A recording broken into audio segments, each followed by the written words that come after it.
Skull est un pur jeu de bluff où vous allez tenter de lire le jeu de vos adversaires et les piéger en utilisant judicieusement votre crâne caché parmi les fleurs.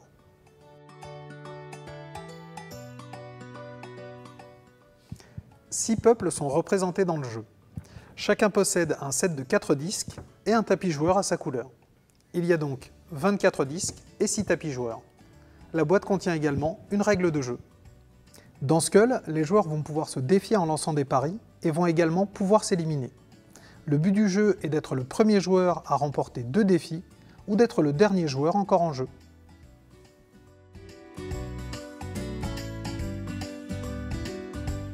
Chaque joueur choisit une couleur et prend les disques et le tapis de jeu associé. Chacun pose ensuite le tapis de jeu face Skull visible devant lui. Il s'agit de la face entièrement colorée avec des crânes dessinés dans les coins. On désigne ensuite un premier joueur. Le jeu se déroule en plusieurs tours jusqu'à ce qu'il y ait un gagnant. Chaque tour se décompose en 3 phases, la préparation, l'ajout ou le défi et la tentative.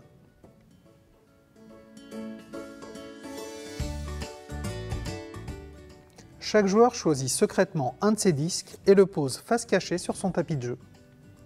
Chaque joueur possède 3 fleurs et un crâne appelé Skull. Pour remporter un défi, il vous faut trouver des fleurs sans tomber sur un Skull. Donc choisissez bien la carte que vous posez. Alors, 4 fleurs, tu les trouves comment, José, tes 4 fleurs? Alors là, là et là. Voilà.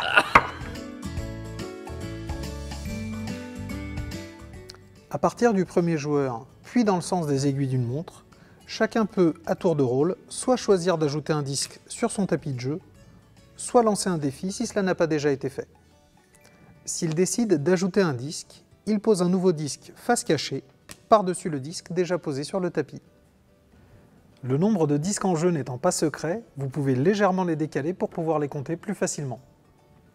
On peut ainsi faire plusieurs tours de table tant qu'aucun joueur ne décide de lancer un défi. Si à son tour, un joueur décide de lancer un défi, soit parce qu'il le souhaite, soit parce qu'il n'a plus de disques à ajouter, plus personne ne peut ajouter de disques pendant ce tour. Le joueur qui lance le défi doit annoncer tout haut le nombre de disques qu'il s'engage à retourner parmi tous ceux qui sont mis en jeu. Le tour de table continue avec une phase d'enchère. À son tour, chaque joueur peut soit surenchérir en annonçant un nombre de disques plus important, soit passer en poussant son tapis vers le centre de la table pour indiquer qu'il ne participe plus au défi. Les tours de table se succèdent jusqu'à ce que tous les joueurs aient passé, sauf un. Il s'agit du plus fort enchérisseur, appelé le Challenger. Lui seul effectue la phase 3. Il y a 2 fleurs, évidemment. Il y a 3 fleurs, bien Non, sûr. il y a pas 3 fleurs. C'est dommage, José, je t'aimais bien. Il y a 3 fleurs.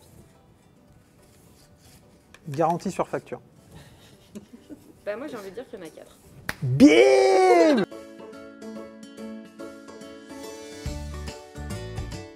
Lors de cette phase, le Challenger doit révéler autant de fleurs que son défi, sans tomber sur un Skull. Pour cela, il doit retourner un nombre de disques équivalent à son défi, en respectant les règles suivantes. Il doit d'abord commencer par retourner tous ses disques, c'est-à-dire ceux qui étaient posés sur son tapis de jeu. Il continue ensuite en retournant les disques des autres joueurs, un par un, dans l'ordre qu'il souhaite. Il commence par retourner le disque du dessus d'une pile d'un tapis, avant de pouvoir éventuellement retourner dans l'ordre les disques du dessous. Il n'est pas obligé de retourner tous les disques d'un même tapis. Si le Challenger retourne autant de disques que son enchère sans tomber sur un Skull, la tentative est réussie. Par contre, s'il tombe sur un Skull, la tentative est ratée et il ne retourne pas de disques supplémentaires. Si le joueur a retourné le nombre de disques annoncés en ne révélant que des fleurs, le défi est réussi et il retourne son tapis sur le côté fleurs, celui à bord noir, pour l'indiquer à tous. Si le tapis était déjà côté fleurs, il remporte immédiatement la partie.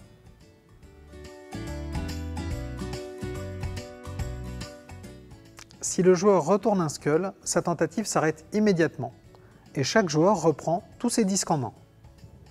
Le Challenger perd alors définitivement un de ses disques. Pour cela, il les mélange et les pose face cachée sur la table. Le joueur chez qui il a révélé un Skull désigne un des disques à éliminer, le retire du jeu et le remet dans la boîte sans le révéler. Ainsi, lorsqu'il a récupéré ses disques, seul le Challenger sait s'il a perdu son Skull ou une de ses fleurs.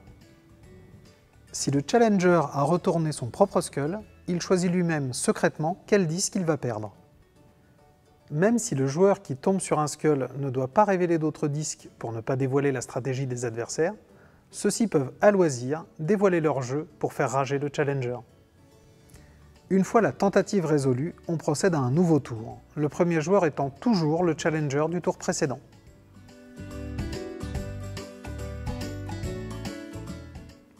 Dès qu'un joueur perd son dernier disque, il est éliminé.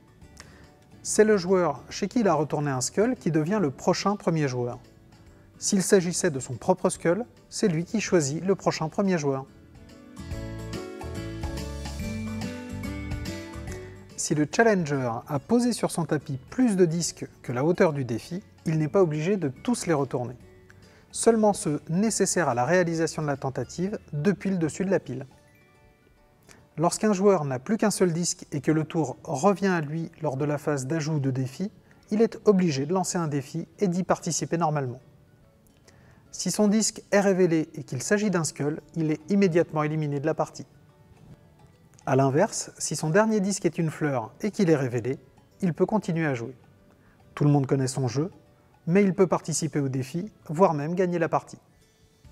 Dès qu'un joueur gagne son deuxième défi, ou dès qu'un joueur se retrouve seul en jeu alors que tous les autres ont été éliminés, il remporte immédiatement la partie. Et maintenant, à vous de bluffer!